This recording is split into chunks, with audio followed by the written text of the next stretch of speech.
So number 10 on my list is going to be an anime called Gangsta. It came out in 2015. Honestly, it's a cult favorite. I loved it. The studio that made it was awesome, but unfortunately it went bankrupt.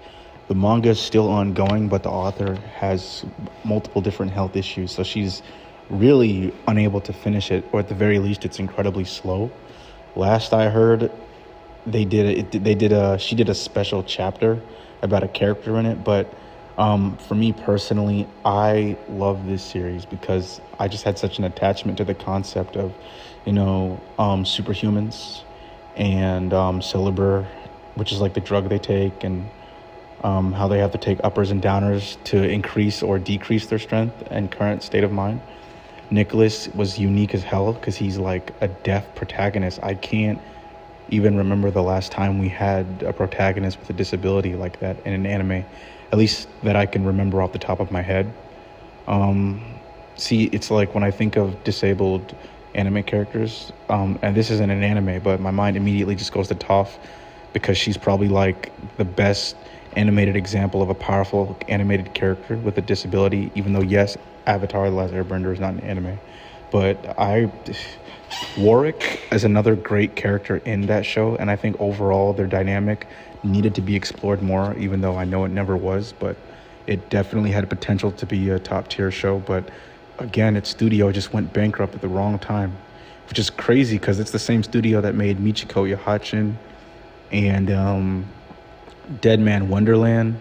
Like, you can tell the animation style, it's very crisp and clean, and the characters are more rounded, but the feel for Gangsta is akin to basically like a revamped version of Black Lagoon, but with like mutant-like powers. Even to this day, I still have a dog tag from the anime, which it says S1, or is it S5? I don't remember, but it was like I had Nicholas's A0 tag, but then eventually I lost it, so I had to get another one with SO. So I love the power scaling as well because there's like clear defined systems. You can tell that the author intended for this series to be longer than it was, but unfortunately, it just never made it. All right, number 9 on my list is going to be a very underrated show.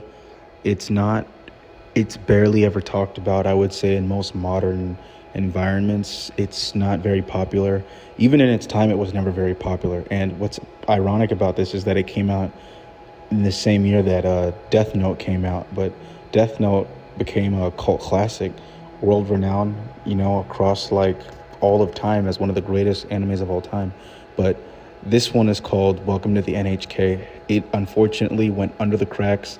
It's a mundane day-to-day life about a hikikomori, which is the Japanese fancy way of saying loser with no job, no education, no money, no girlfriend, nothing. And he just kind of stays at home and does nothing. And it's about his day-to-day struggles with introversion. So he basically has to overcome his mental health issues and a lot of the other problems that he has to deal with, honestly. And the cast is extremely small. Sato, that's his name, and his 2 friends, basically they're the only real main characters. There are a few side characters that will pop off every now and again, especially this girl he has a crush on, that's his senpai. She will appear every now and again, and unfortunately friend zoned my goddamn boy Sato, so much so that like he never recovers and nearly kills himself. Spoiler alert. But yeah, she's pretty cool. But overall, when I first got into that show, it happened at a very down part of my life when I was really coping with my social anxiety and mental illness. So like, I really think it just goes to hit home how realistic this show is. Now, from what I've heard, there is a novel about it, and there are a lot of aspects in the books that are removed from the actual anime because they can be inappropriate. And I'm not saying, everything translates well from Japanese to American culture, because he did a lot of stuff in the book that is very, very, very morbid, but at the very least, the heart of the anime, given the country it's from and the time that they're writing from, like the heart of it is basically like, you can't let others limit who you are, and you can't limit yourself. Like, you got to give yourself a chance to kind of explore the real world, And I think that's why it hits home with so much people that are struggling with social anxiety and depression. Number 8 on this list is going to be Kimi no Toroke. definitely a fucking fan favorite. Like, it's very niche, and I know that like a lot of people don't even know what the hell this is, but I think it was one of the most popular kind of romance animes to ever come out in the 2000s, late 2000s, early 2010s. The manga was out for a while before the anime, but I know when the anime blew out, it was huge. Like back in 2010, 11, I didn't even get into it until like 13, but it basically sank its teeth in the anime when anime was becoming like mainstream via online methods back in the early 2010s, and its community never really left. It's about Sawako and golly, I'm doing it off cuff right now. I didn't want to have to research. I wanted to just talk out my mind, right? So Kazuhaya and Sawako, basically, they're like this couple that really are into each other, and she's a shy girl that has no social life, no experience with guys, and Kazuhaya, he's this super popular like extrovert that has always liked her, and despite like her not understanding social etiquette or just how to be a girl in general, like he totally crushes for her and he goes out of his way to make her happy. And the show itself ends with them as a couple. What's kind of ironic comparing this to every other anime on this list, out of every other show that I have here, this is the only one to actually come back like years and years after it ended.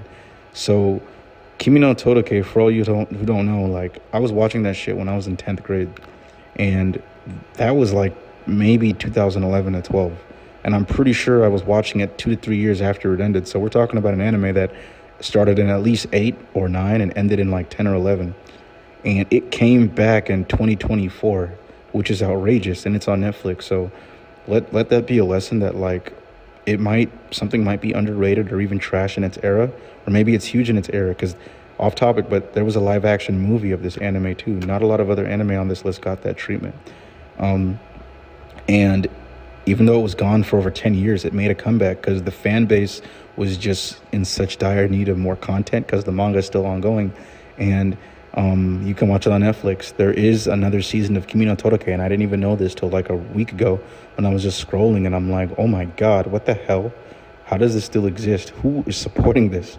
But yeah, it's very cute, very slice of life. It's a really nice anime, and I don't watch a lot of like high school cute romance animes like that, but this was definitely the exception on my list. So number 7 is gonna be oh my god, it's honestly, I don't even know how to describe it. It's just, the best way I would describe the show is like a can of explosion and adrenaline. Black fucking Lagoon is on my list as number 7. Yeah, 7, I'm pretty sure. So Black Lagoon is explosive. There is essentially no plot. There is like an underground backstory being told and woven throughout the story, but it's not. It's more of a character's reasons for why they are versus an active plot. It's just basically a mercenary group just doing things. And my favorite character in that show is Revi. She's a main character, dual-wielding badass Chinese-American female who's foul-mouthed to the core and says how she feels and shoots whatever she wants. She's a lot of fan-favorite characters.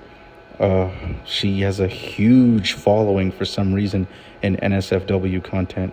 Like Revi and her relationship with Rock, like, who is voiced also by the voice of Light Yagami from Death Note. That's another Death Note reference, by the way.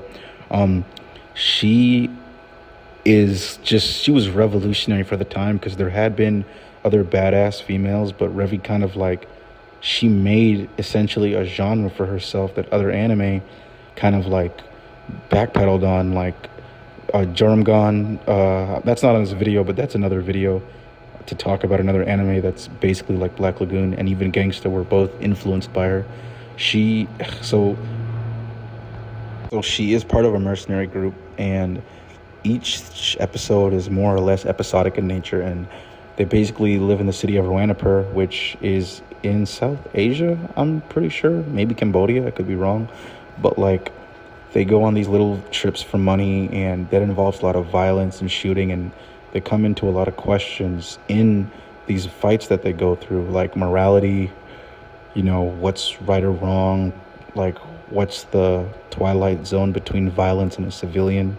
You know, I'm gonna be honest, Black Lagoon starts off crazy and wild, and it always stays that way, but it it gets really dark when it delves into like the darker aspects of, you know, crime, aspects that are so dark that even criminals can't hold their stomach even just talking about it. Like, I think and I like to say something unique about everything on this list. Black Lagoon, like, it it gets dark, and I think out of everything on this list, it's probably one of the darker ones, to be honest with you. Like, when it wants to go that route, it can, and it has to immediate. You get like whiplash, because it'll be serious 1 second, and then the next second it'll be like kind of like comedic. But like, it's probably one of the darkest animes on this entire list. Like, that show is a fan favorite of mine.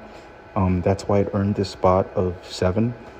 So yeah, I would suggest Black Lagoon to people who like guns, and they just like, not like military-esque violence, but more like, I want to say, secret agent, mercenary, like criminal violence. Like, it's kind of like that. Michiko Ihachin is another similar show if you're into that kind of stuff. And I really want to go through this video giving references to other shows, or at least alternatives to certain shows. Yeah. So number six was kind of out of nowhere. It's called Parasite the Maximum. So this one I watched in about, I want to say 2014 or 15. I'm going to guess 15 because that was when I had just started college. And I really fuck with Parasite because it does what not a lot of shows could do, especially for the time it came out. It told a very short and condensed story, and it never tried to be more than it was. Like, a lot of animes, they kind of like lose sight of themselves midway through, or they get drowned by the editor wanting to like capitalize and finance off it. But Parasite never did that. Parasite just told the story, and then it just left. Literally, that's what happens in the show. So Migi ends up burying himself inside of the arm of, because he's an alien, by the way, of this teenage boy named Shinichi. And Shinichi and Migi basically become more or less cohabitated roommates. He has control of his right hand, and Migi pretty much just kind of does whatever he wants to, you know, gain information, to learn, to become stronger. Because originally he was trying to take Shinichi's brain and kind of manipulate him, you know, because the parasites take over people's bodies. That's why it's called Parasite. And in the mistake of, you know, Migi messing up and Shinichi kind of like tourniqueting his arm to prevent Migi from spreading, that basically forced them into kind of like a relationship where they need each other literally to survive. And what makes this anime kind of sad for me is because I was watching this around the time my father passed. So Shinichi dealing with the death of his mom when another parasite, spoiler alert, did kill her. It hit home for me because there was a very powerful scene in that show where he was trying to remember his happy place, you know, when he was crying for the first time after he almost died. And he enters the room, and that theme song, It's the Right Time, is playing. And he goes into his room, and he sees his dad and his mom just coming back from a trip after he woke up from a nap. To him, that's what would truly make him happy. And when I lost my father, it just really hit home how I would just close my eyes sometimes and think, man, if my dad was here, if I could just close my eyes and for a second see my dad just sitting in the kitchen, just chilling, that would be probably like the best memory I could ever have. Just my father and my mother and my brother and my sister, you know, everyone just kind of relaxing in peace in our house. So like, Parasite hits really hard for me because of the nostalgia that's entrenched in that anime. But in and of itself, like, it's full of plot twists. It's got a really good story. The fighting and animation is top notch. The voice acting is amazing.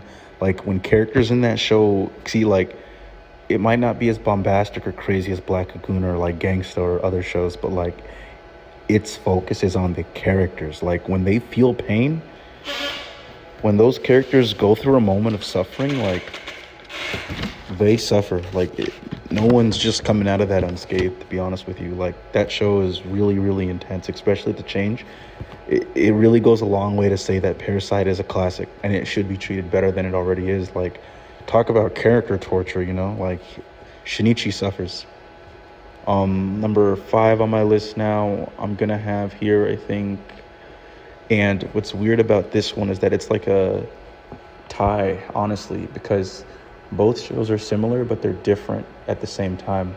Um, I already been alluding to one this whole topic, and it's another cult classic, and I started watching this when I was probably in my last year of high school in 2014, but I had known about it since like middle school, right? Which for me would have been, I want to say 2007 and 9. But it's Death Note.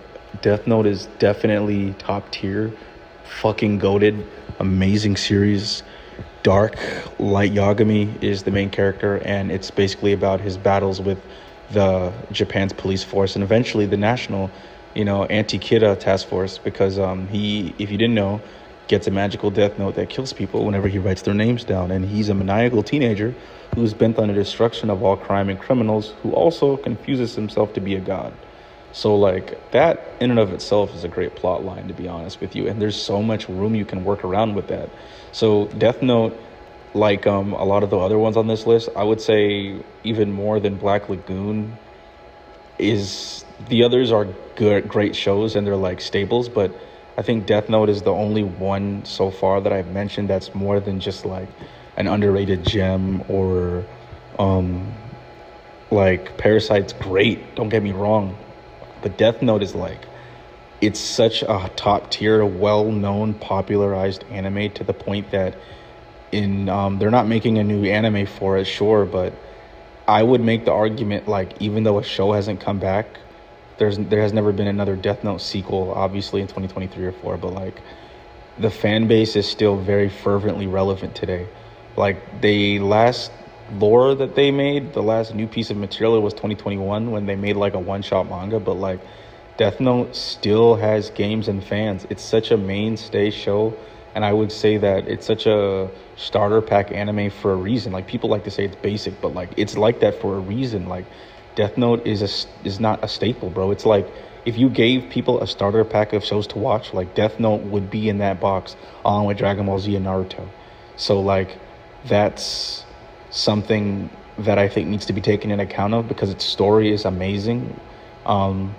It drops off a little bit, like sure, again, like if you're looking for like intense super fighting action buff warriors, or like some like cutesy show about slice of life, you're not going to get that with Death Note. It's an intense, mentally analyzing anime that will make you basically like ask yourself, man, should I be thinking 10 steps ahead? Should I be like planning or detailing every second of my movement or day like they do? Like I feel like it's one of those shows that when you watch it, it increases your own deductive reasoning. Like you feel smarter watching Death Note, because you start thinking in very creative, non-normal ways about how to solve problems, or even just how to talk to people. So Death Note, especially the last, oh my god, like, but that's, man, it's almost like there's no perfect middle ground with shows. It's either a show is like so good that it has to have a conclusion, or it's great but it can't have one, so they have to make it go on forever and ever and ever, and it never hits as hard. But Death Note is an example of a book that you read and you put down, but the impact it made on you while you're reading it, like you want to erase your memory and go back.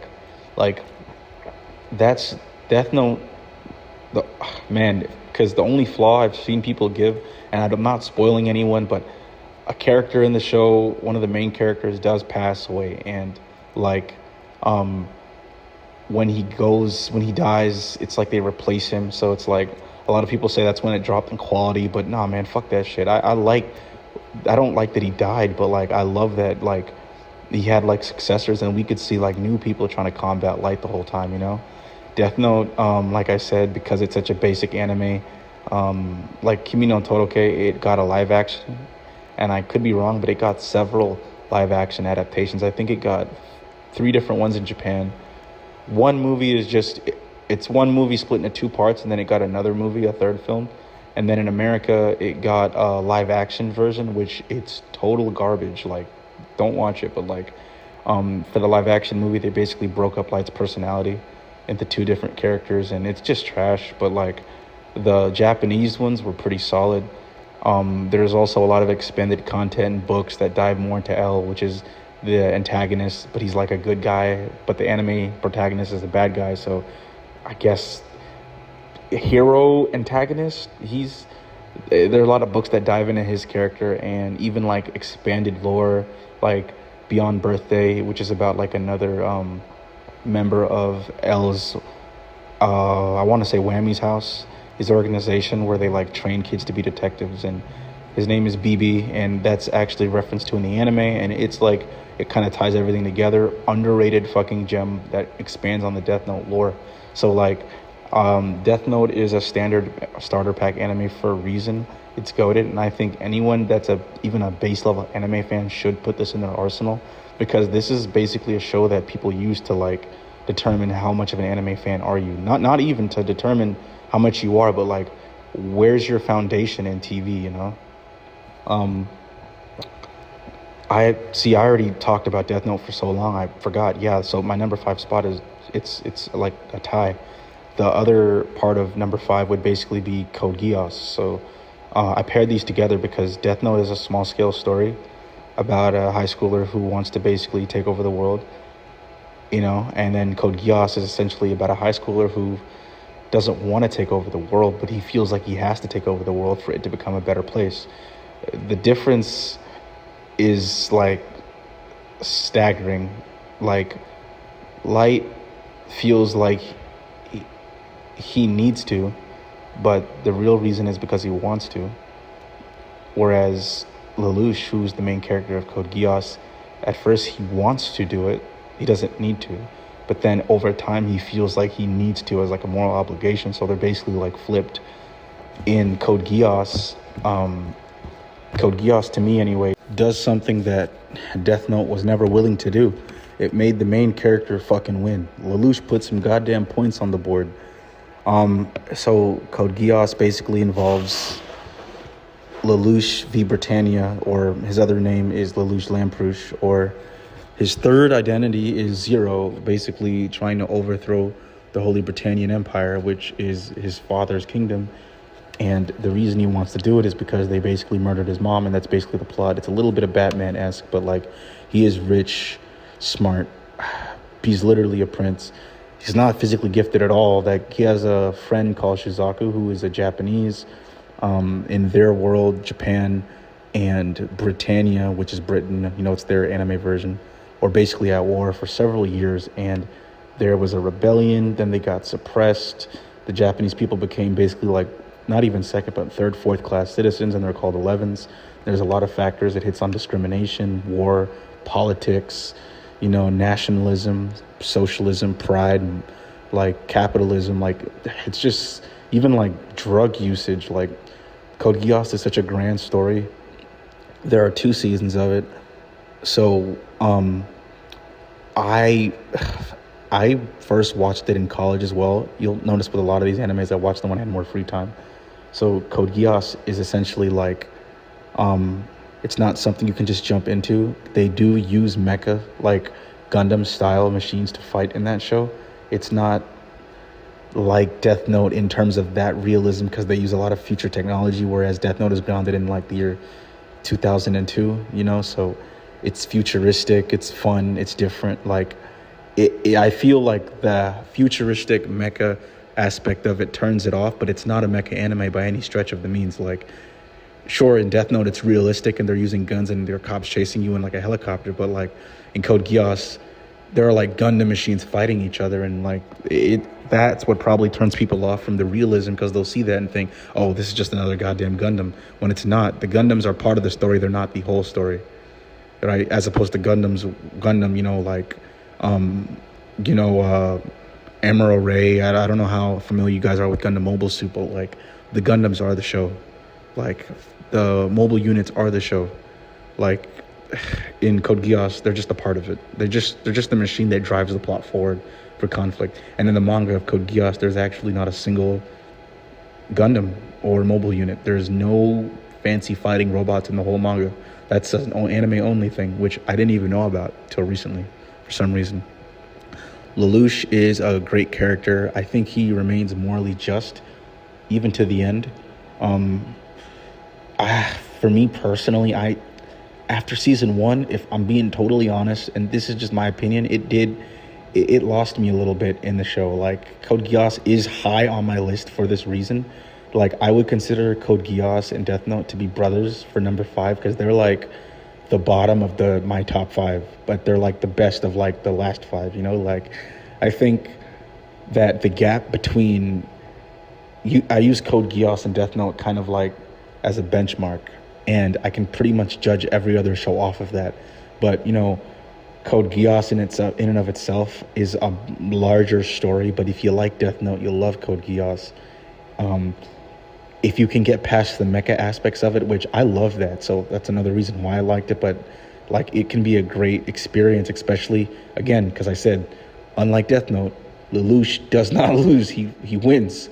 And as for spin-off content, there are a lot of movies and OVAs around Code Geass. There's an entire series about a character named Ahito, which is basically like he's another person. I'm not going to get into the lore of the show, but let's just, for any general audience, he's cursed to basically keep fighting until he dies, because he doesn't care if he dies because of what he was cursed with by the magic system of Code Geass. And it's very interesting. There's also a lot of books and tie-in novels and even like a game or two. So there's a lot of extra content to absorb if you're a Code Geass fan. There's even a movie that came out, I want to say 3 years ago, and it shows Lelouch after the ending of the show, which for a lot of people, they say it ruined it. I loved it because I didn't agree with the original ending anyway, and I thought that the movie makes sense. But again, that's just my opinion. So now we're gonna get going into like our last four. So these are my top four favorites of all time. So far on this list, I think I've just been doing a lot of older anime, which it's old now, but they're my age group because that's what was popular when I was growing up. But number four is semi-modern to modern. It's Attack on Titan, Shingeki no Kyojin, which I would say, okay, so here's what's weird about it for me, right? Like, I knew about Attack on Titan back when it first came out in like 2013, but I was not a fan. I didn't watch it. I knew about it. People talked about it, and I never really got into it. But then randomly one day, I swear, in 2016, or was it 2017? Pretty sure it was 2016. I had graduated again from college. I was like done with my shows, and people just kept talking about it coming back, because season 2 was coming back in 2017, and they were like saying it's been on like a 4 or 5 year hiatus. Like, you got to get back into it. So I did. I just sat down one day and I watched the first two seasons, I guess. I consider it all one season, but some people say like the female Titan arc and part 1 are the same, which they kind of are, but I'm just gonna say I watched the whole first season of Attack on Titan, and it was amazing. Like, that show was Eren, Mikasa, Armin, the whole cast, Captain Levi, Hanji, Levi's Elite Squadron, Annie, Bertolt, goddamn, Reiner, Krista, Ymir. Like, I love the cast, I love the characters, and at first it starts off really basic, and it screams at you with its overarching like background plot going on. But when you're first watching the show, it's like, why is all this death happening? What did we do, and why can't my death have meaning? Like, what's the point? And I think it's good because it doesn't have fan service. I fuck with fan service, but like, it's one of the few animes that doesn't have fan service. They don't like overdo it with female and or male characters. It's not even eccentric. It like removes all anime tropes, and it subverts expectations entirely by being just a cluster ball of just death. Like, so much death. No one is safe. And even when you think someone's safe, they just end up dying, or someone close to them dies. And people can betray you in like a heart's notice. Again, we're not spoiling in this video. So when season 3 came out in 2017, and eventually season 4, part 1 and then part 2, because the final season, they switched animation studios, which again, I agreed with that move too. But when you look at the whole story of Attack on Titan from beginning to end, I think one of the reasons the show did become a cultural phenomenon more than it had already been in the past was the hiatus. I think it helped it pick up like steam, almost like an explosive before it kind of detonates, like, or a dam about to burst. Like, it gave it years of anticipation, and it let the manga catch up with it.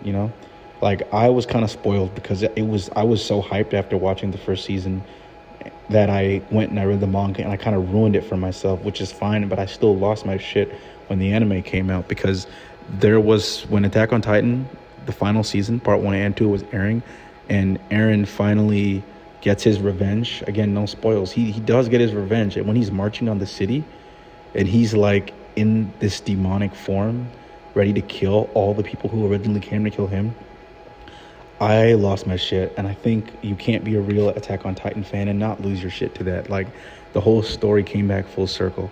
And you know what? People say Eren's a villain. Fuck that, bro. He's not a villain. I don't like the arguments people try to make. Oh, it's genocide, it's evil. Like, bro, first off, he didn't want to do it. He tried to not do it. The country he was trying to fight declared war on him. They said they were going to kill him and his people. He literally didn't even attack until after he heard them say, "We declare war." What else was he supposed to do? And you can't say, "Oh, but what about the innocents?" Bro, like, that it's not his fault. Like, if the enemy nation didn't want war and they wanted those innocents to live, they would never have attacked him in the first place. Like, I'm really trying not to get into the lore, but the reason they're in the walls was not for their safety, everyone in the wall's safety. It was to keep the rest of the world out. But they just kept attacking them and killing people. They deserved everything they got, and I will stand by Eren's decisions 1000%. He's 100% justified, and any moral person would do the same in his shoes. Yeah.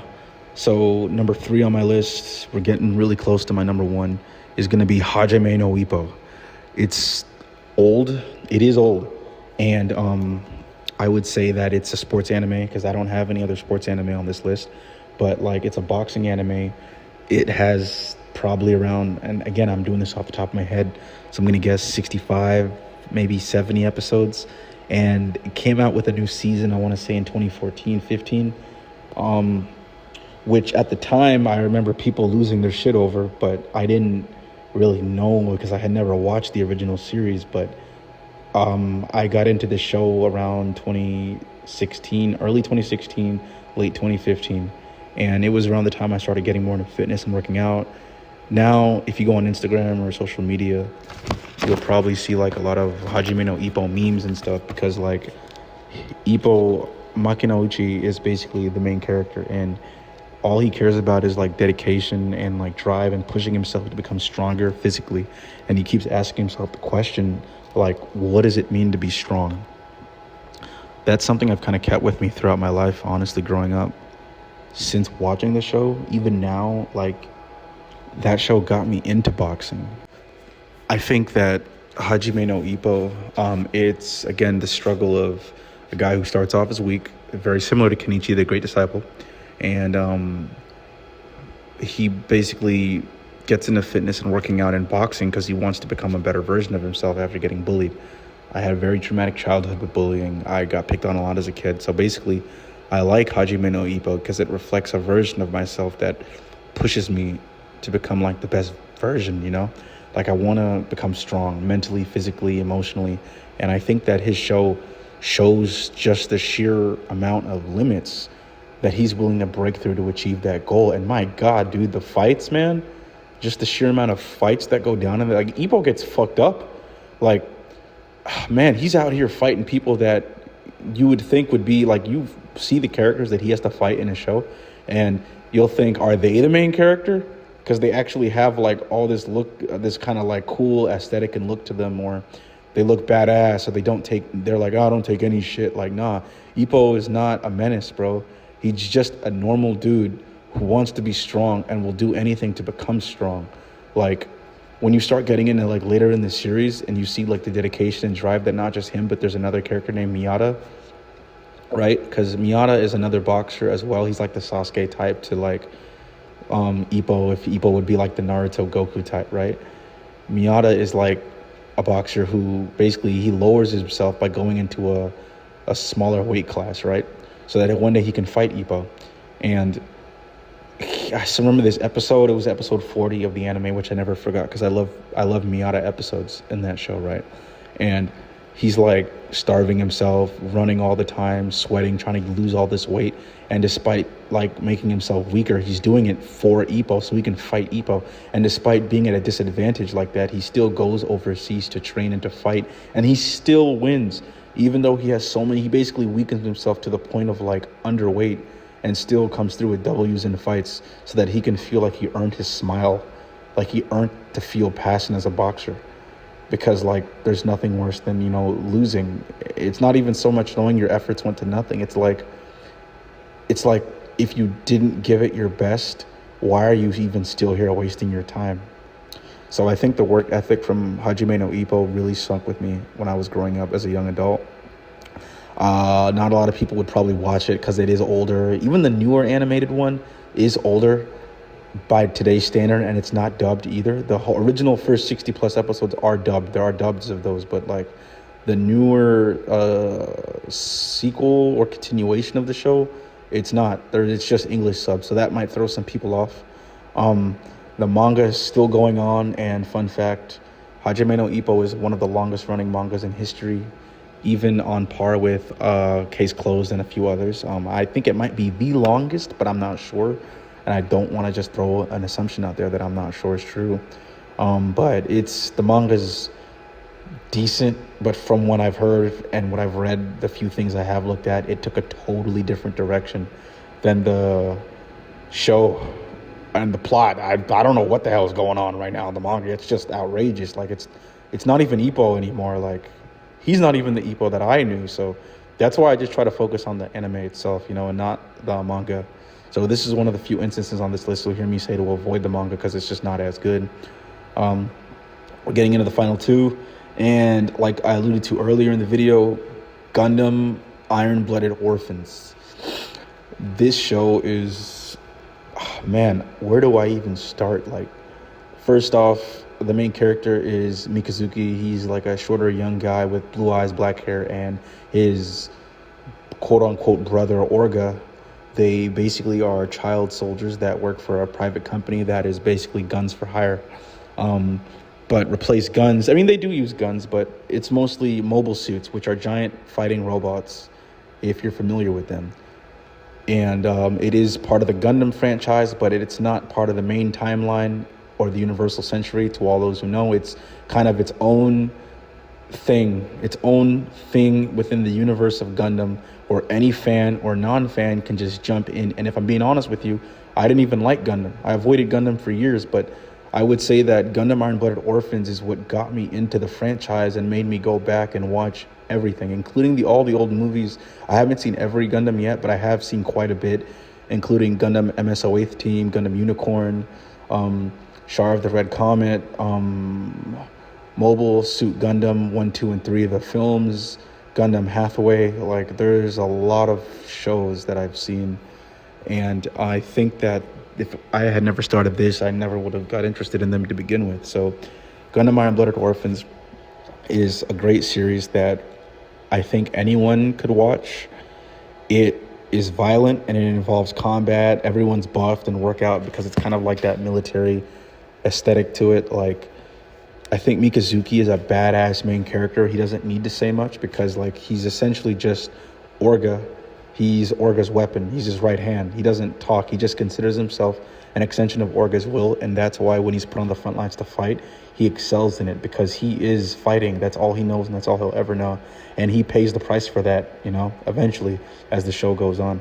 So Iron-Blooded Orphans is essentially about these child soldiers taking on the task of, at least in season 1, delivering this princess to a city so that she can basically win a political alignment for the government. She's basically trying to win over the people to illegalize how the Martian colonies are treated. And season 1 at least goes over the rise of this organization, Tekkadan, to basically get her there, and all the battles they fight along the way. Lives are lost, people die, but at the end of the day, these child soldiers just want to create a new home for themselves. Like, they want to make like something better than the shitty life they were born into, because to even be able to fight, or not everyone does this, but the majority of them, to even be able to be a child soldier in this verse, they have to get the Eleviana surgery, which is basically like a spinal surgery so that your body automatically hooks up to the machines you're using. And I think it has a very high death rate. So season 2 kind of goes into that, where there are kids who did try because they have no other option and they're hungry and they have no family or they're orphans and they have nothing.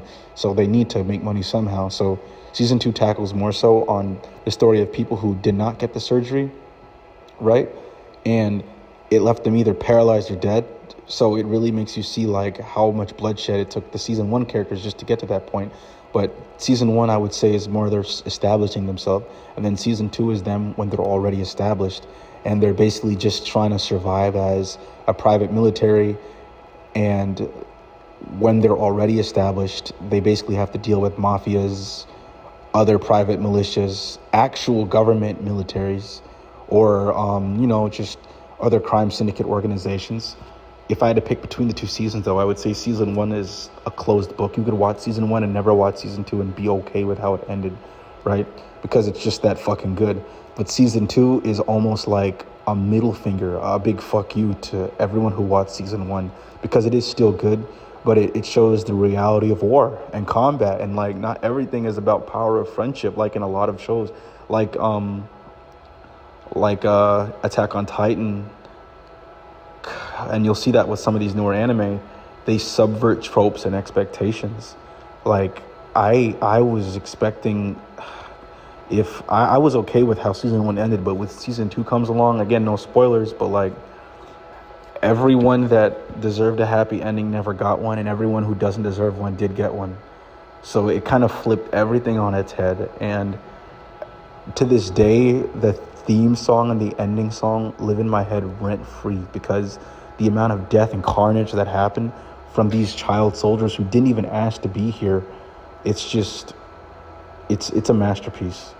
And not like a Code Geass level masterpiece, not that that's a bad level, it's just Gundam Iron-Blooded Orphans is just, it takes that and then raises it to an infinite degree. The character, the plot, everything is perfect. It's one of the few series I have on this list that are absolutely perfect. There are no flaws in Gundam Iron-Blooded Orphans.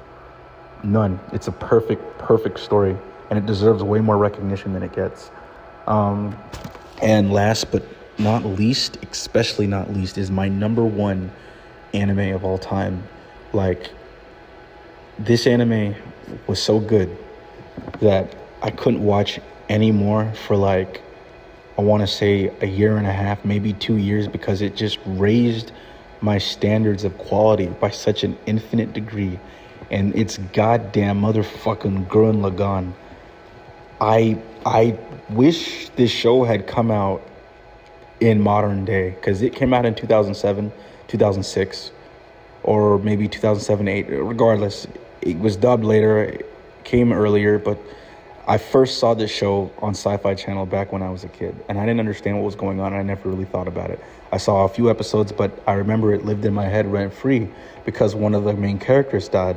And I'm not going to spoil who, but like, when I grew up and I was just looking through random shows, I remembered a scene from Gurren Lagann, and I was like, huh, that's the show I saw when I was a kid. And I connected the dots. And then back, I want to say around because I saw it first in 2007, and then I want to say in 2017, so 10 years later, I picked it up and I watched the whole show from beginning to end, and oh my God, Gurren Lagann, like what is there to say? I can't even, I guess I can start off with the main character. It's Kamina, Yoko, and Simon. Those are the 3 titular main characters of the show, and everyone else after them is more or less a side character. But he's basically, humans in this world, humans have been pushed to live beneath the Earth's surface, underground in tunnels, and they basically have to drill, deeper to keep finding more ground so that they can live in. The surface world is basically being controlled by monsters called beastmen, and there's a king of the beastmen who rules the surface, and they kill any human that goes up there, including Kamina's father, which also sparks them to want to go there, because Kamina and Simon want to keep drilling until they, and this is their quote, drill to the heavens. They basically, the show is a powerful show because it like encourages you to keep going forward in what they call evolution, and that's not so much so like in like the man becoming monkey or whatever type, or even like natural selection, it's like evolve to be the best version of yourself. Like, but in their case, they literally create things out of thin air due to sheer willpower. So much so that the series starts off with them on underground in a goddamn tunnel, right? Digging a tunnel in the dirt, layers and layers underground, and it ends with them in space, literally fighting gods in the stars. Like, I'm not even gonna sit here and try to glaze or talk really good about Gurren Lagann. I think it speaks for itself. So, this is my video. I hope you guys liked it. I haven't done one like this in a while or ever. It's a new little series I'm gonna start. It's gonna be like top 10 or top 5. So I really wanted to give this kind of style of video making a try. I think the last time I made one like this, it was the top 5 Survey Corps members in Attack on Titan from years ago. I think at least 2018. So let me know what you guys think. Jody out.